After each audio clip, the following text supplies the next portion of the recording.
Bom dia, boa tarde, boa noite, meninos e meninas do canal, tudo bem com vocês? Espero que sim, gente, perdões porque eu estava sem tempo de, trabalhar no canal, por motivos de quarter end, hoje eu estou gravando esse vídeo, é 11 de maio, e hoje nós fizemos os release da nossa Financial Statements, o nosso 10Q, que é uma obrigatoriedade, junto com o mercado, a Stock Exchange Nasdaq, que é onde nós estamos listados, a empresa que eu trabalho. Então, por motivos óbvios, eu não tive tempo de trabalhar no canal, mas estou de volta porque hoje, foi o filing date, então a gente tá um pouquinho mais tranquilo. Então, hoje, vamos falar sobre o quê? Hoje nós iremos falar sobre nada mais, nada menos que ACCA. E o paper escolhido de hoje é a sequência, obviamente. Vamos ver se vocês acertam. AA, Audit and Assurance. Olha só que maravilha, gente. Tudo a ver com o que eu faço aqui na minha empresa, que é controles internos. Tudo bem que não é auditoria, mas é controles internos. Tá ali no caminho. Mas vamos lá. O que é esse tal desse AA? O AA nada mais é que Audit and Assurance. O que o nome já fala, Auditoria e assurance, que eu esqueci qual é a palavra, qual é a tradução de assurance para o português. Mas, enfim, auditoria, E serviços de advisory, basicamente, Piorou, acho. Mas, enfim, é isso. Agora, vamos ali para a telinha do meu computador para que eu possa começar a mostrar para vocês o que é o paper. Quais são os assuntos principais? Qual é o pass rate do paper? Qual foi a minha nota que eu tirei? Quais são as minhas dicas para que você também consiga passar nessa prova de primeira? E não se estresse, quando você estiver estudando para essa prova. Mas antes de tudo isso, deixa eu já comentar para vocês, gente. Como eu já falei em todos os outros papers que eu já trouxe aqui para o canal, é muito importante que, além de estudar o conteúdo da prova em si, você faça past papers, past questions, porque somente isso vai te trazer não apenas a técnica, não apenas escolher a MCQ, mas, que é a questão de múltipla escolha, mas ter ali um raciocínio mais lógico e conseguir gastar 1 minuto e pouquinho em cada questão, porque, gente, o ACCA nada mais é do que time management. Se você não consegue, controlar o seu tempo de uma forma adequada, vai ficar muito difícil para você conseguir terminar a prova. E se você não conseguir terminar a prova, você vai ter que ter feito pelo menos 80% da prova, assim, muito top das galáxias, para que você consiga tirar o mínimo pass rate de 50 pontos. Então, assim, time management é tudo. E isso você só vai aprender quando você começar a se cronometrar e fazer past questions. Past questions, past questions, past questions. Como vocês podem ver, o pass rate desse paper não é assim dos melhores, A gente não tá na casa dos 50% e nos últimos 5 sittings não ficou na casa dos 50% também. A gente pode ver que março de 2022 o mínimo ali foi 44, março de 2023 coincidentemente também foi 44 e setembro também 44, mas ali em junho de 2022 a gente caiu bastante para 39% e 40% em dezembro, Então assim, não é um paper difícil. Eu trabalhei em auditoria por 5 anos, da minha carreira. Porém, quem nunca trabalhou com auditoria, talvez tenha um pouquinho mais de dificuldade, mas assim, segue o que tá no livro que você vai se dar bem, entendeu? E muito de ser skeptical, E raciocínio lógico, assim, tipo, algumas coisas elas vão ser óbvias, tá? Então você vai conseguir se dar bem na prova. Eu não ficaria com medo dessa prova, tanto quanto eu ficaria se eu fosse fazer o F5, que é o Financial Performance Management. Aquele paper é um que eu não gostei. Agora esse aqui eu acho que é bem mais tranquilo comparado ao PM, tá bom?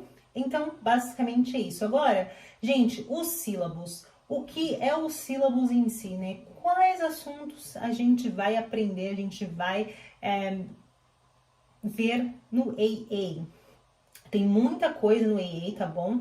Parece que é pouco, mas não é não, gente, ó. Primeira coisa, antes de a gente pular pro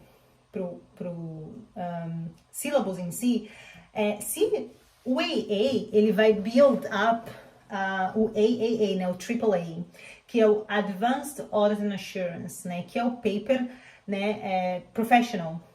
Né, depois que você termina os seus F-Papers, que eu já expliquei a estrutura do ACC aqui, vou deixar o vídeo linkado. Depois que você termina os F-Papers, você tem que fazer os P-Papers, né? Então, se você fez e se deu bem no AA, eu recomendo muito você fazer o AAA, que foi também o que eu fiz quando eu estava fazendo os meus ACCAs, né? Diferente dos outros papers, esse aqui não é Section A, B e C, mas ele é Section A e B, né? Section A vão ser 3 cenários diferentes. Cada cenário vai ter 5 questões e cada uma dessas questões vai valer 2 pontos, ou seja, a Section A, diferente das outras seções que valia normalmente 60 pontos, só vai valer 30 pontos.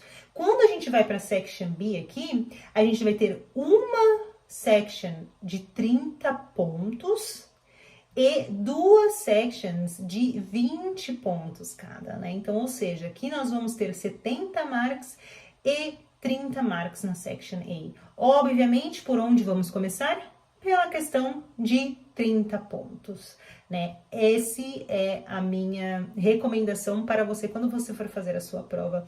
Obviamente, caso você queira fazer algo diferente, faça por sua conta e risco, mas foi assim que eu fiz e assim que eu vou passar para frente, né? O conhecimento que eu tenho. E, descendo mais para a questão dos sílabos em si, gente. Olha só, a gente vai primeiro aprender, né, o framework, né, a gente vai ver muito aqui normas de auditoria, AAs, né, Audit and Assurance Standards. Então, é uma coisa que a gente vai ver bastante, a gente vai focar muito no Planning and Risk Assessment of Audit, Planning and Risk Assessment, né? Qual é o risco daquela empresa, quais são as áreas que a gente vai estar focando, qual é a materialidade, né? Como calcular uma materialidade, controles internos, né? A empresa, ela tem controles internos, a gente pode place reliance, né? Acreditar, confiar nos controles internos da empresa.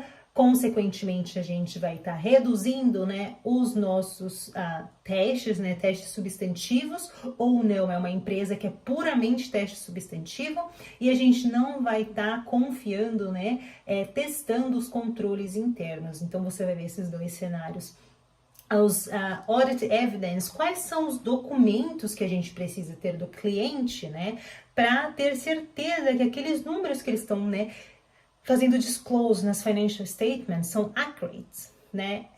A gente vai ver também bastante assertions de auditoria, né? Que são occurrence, presentation, disclosure, accuracy, completeness. Então, assim, tem bastante informação para você ver nesse paper, né? A gente também vai ver um pouco dos diferentes tipos, né, de reports, né? Audit report. Clean audit report é o que a gente sempre, né, como empresa a gente sempre busca, mas nem sempre é o que. Se tem alguma coisa errada, com certeza a gente vai ter ali uma ressalva no parecer de auditoria ou não. Isso também a gente aprende bastante aqui, né? Qual é a estrutura, como você faz, né, uma escrita de um report, quais são as ordens que você deve ter ali naquele report de auditoria. Então, assim, é muito legal esse paper, eu gosto bastante. Não sei se porque eu trabalhei na auditoria, né? Então eu saí de trainee para senior, então eu consegui ver bastante coisa diferente dentro da auditoria, então não é nada que me assuste assim, mas você não precisa ficar assustado com esse paper também,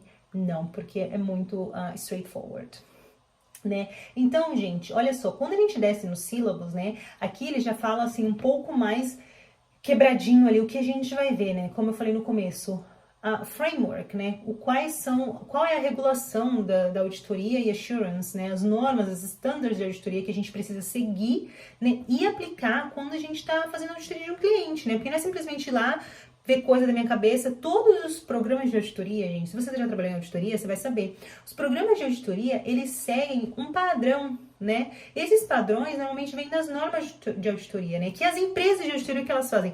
Pegam as normas e implementam, né, dentro do seu guidance, e é isso que a gente segue quando a gente vai fazer a auditoria de um cliente, né? Não foi a nossa empresa lá, a PwC, ou a Deloitte, a Ernst, ou a KPMG, que foi lá e criou. Não, elas seguem também as normas internacionais de auditoria, e elas criam o programa delas baseados nas normas de auditoria. Então, assim, é tudo tudo conectado, né? Somos todos um, basicamente. Planning and Risk Assessment, né? O que é o planning? O que é o Risk Assessment? Quais são as áreas que a gente vai estar focando? Quais são as áreas que você pode dar para um trainee? Quais são as áreas que você vai estar testando? O que você deveria estar testando em cada área? Como você vai testar cada área, né? Então, isso aí você vai ver dentro do Planning and Risk Assessment. Audit Evidence, quais são os tipos de procedimentos de auditoria que você vai estar aplicando ali, você vai estar fazendo re-performance, você vai estar fazendo uma inquiry, você vai estar fazendo, seja lá o que for, quais são os tipos, né, de evidências que você precisa para ter certeza que o seu trabalho está correto. Review, né, quais são os subsequent events que a empresa aconteceu, que você precisa, né, prestar bastante atenção na hora que você está fazendo os seus testes de auditoria. A empresa é still um going concern, né? Nos próximos 12 meses, a empresa ainda trabalha dentro, né, dos parâmetros de um going concern ou não, né? Porque se a empresa não é um going concern, a gente sabe que o financial statements da empresa é tudo market value, é um completamente diferente a financial statements que a empresa precisa, né, fazer o disclosure no mercado. Então, assim, gente, pelo amor de Deus, né? Sempre tenha isso em mente, porque quando a empresa não é um going concern, é uma dor de cabeça que a gente tem. E a gente, às vezes, vê cenários no ACCA em questões que a empresa não é um going concern. Então, como que é que o auditor, né, precisa se atentar e quais são os testes que o auditor vai fazer se a empresa não for um going concern? Então, isso aí, ó, já tem em mente, entendeu? Uma dica para vocês. Controles internos, né? Como eu falei no começo, a empresa tem controles internos, a empresa não tem controles internos, os auditores vão estar utilizando os controles internos ou não, né? 100% teste substantivo. Então, a gente precisa prestar bastante atenção nisso, né? Técnicas de TI e empregabilidade. Né? A gente também vai ver nesse paper. A gente vê isso aí em todos os papers do ACCA. Desculpa, pessoal. Aqui, uma outra coisa, né, a gente sabe, quando a gente está falando de uma empresa listada, os auditores não podem prestar nenhum outro tipo de serviço que não seja o de auditoria. Você não pode prestar serviço de payroll, você não pode prestar nenhum advisory service. Então, nesse concept of audit and other assurance engagements, é o que ele está se referindo, né? Porque se a gente está testando se a gente é o auditor de uma empresa listada, acabou ali, não pode fazer mais nada, né? Corporate governance, como é que a gente vai fazer para ter certeza que a empresa segue as best corporate governance practices within the market, né? Às vezes a empresa não tem um chairman, o chairman é o mesmo CEO, que já é um erro, entendeu? Como a gente evidencia isso, como isso é disclosed, né, para o board da empresa, tudo isso em diferentes questões, né? O que mais aqui? Uma outra que eu vi, que eu sempre lembro, gente, ética. Ética é um assunto, né? Eu já falei em todos os papers e continuo falando. ACCA, gente, é tudo sobre ética. Então, você precisa estar atento aos pontos de ética. Se eu não me engano, uma das 20 questões, uma das 3 questões, das 2 questões de 20 pontos é somente sobre ética, né? Ou o paper em si só tem um peso ali, só a área de ética tem um peso ali mais ou menos de 20 pontos. Então, ética é um assunto que você precisa, sim, absorver e ter muito em mente também, tá? E aqui ele já começa a entrar em detalhe entre cada um dos tópicos que a gente falou acima, que eu não vou entrar em detalhe, senão o vídeo vai ficar gigantesco. Mas uma outra coisa aqui, né, testes of control, que são os partes dos controles internos, não vamos entrar em detalhes. E procedimentos de auditoria, uma coisa que eu gostaria de falar, são, por exemplo, sampling aqui. Como que a gente vai fazer o sampling de uma população, né? A gente vai fazer randômico, vamos utilizar um sistema de auditoria para que a gente faça essa seleção. Então, assim, tem de tudo nesse paper, tudo que se você já trabalhou em auditoria, tudo que você faz, tudo que você já viu e muita coisa, né, que você também vai aprender dependendo do nível que você tá, se você estiver trabalhando em auditoria. Mas lembrando, esse paper, você não precisa trabalhar em auditoria para se dar bem nesse paper, tá bom? Você só precisa entender o subject em si, né, ler o conteúdo e aplicar na prática, nas practice past questions, que você vai se dar muito bem nessa prova também, não tem por que ter medo. E é isso, gente, a minha dica, né, a minha dica de ouro pra vocês é, quando eu tava fazendo a minha prova do ACCA, eu lembro que todas as vezes quando eu pegava quando eu pegava a minha study leave, né? Que na Irlanda era muito comum a gente pegar uma licença de estudo. Eu sempre pegava uma folha de sulfite, eu dobrava ela em 4 partes, depois eu dobrava ela no meio e eu marcava, né? Aqui eu rabiscava 1, 2, 3, né? A quantidade de dias que eu tinha e o que eu iria estudar em cada dia. E aí cada dia eu ia lá e rabiscava. Eu tinha que estudar isso, eu rabiscava tudinho, né? E colocava o assunto, né? Se eu precisasse ler alguma coisa assim, algum standard, ou seja lá o que for, e praticar questões daquele assunto em específico. Então era uma coisa que eu fazia muito e me ajudou muito, muito, muito mesmo na minha prova. Agora deixa eu mostrar aqui, deixa eu ver qual foi a minha pontuação nessa prova. Destaque na telinha pra vocês, gente. Nessa prova eu tirei exatos 65 pontos, eu fiz essa prova em março de 2019 e tá aí pra vocês, olha só. Não foi um paper que eu vou falar, eu sofri, não porque eu já sabia bastante coisa, mas obviamente a gente precisa seguir uma estrutura, né, que é a estrutura que a ACCA quer, mas se você estudou, se você se dedicou o mínimo, eu tenho certeza que você vai conseguir passar, tá bom? Então não desista, se você tá, né, também tentando seguir uma carreira internacional, me tenha talvez como um exemplo para você. Se eu conseguir, eu tenho certeza que você vai conseguir também, porque assim, não é impossível, não é um bicho de 7 cabeças. E é basicamente isso para o vídeo de hoje, gente. Um beijo e até o próximo vídeo. Tchau, tchau!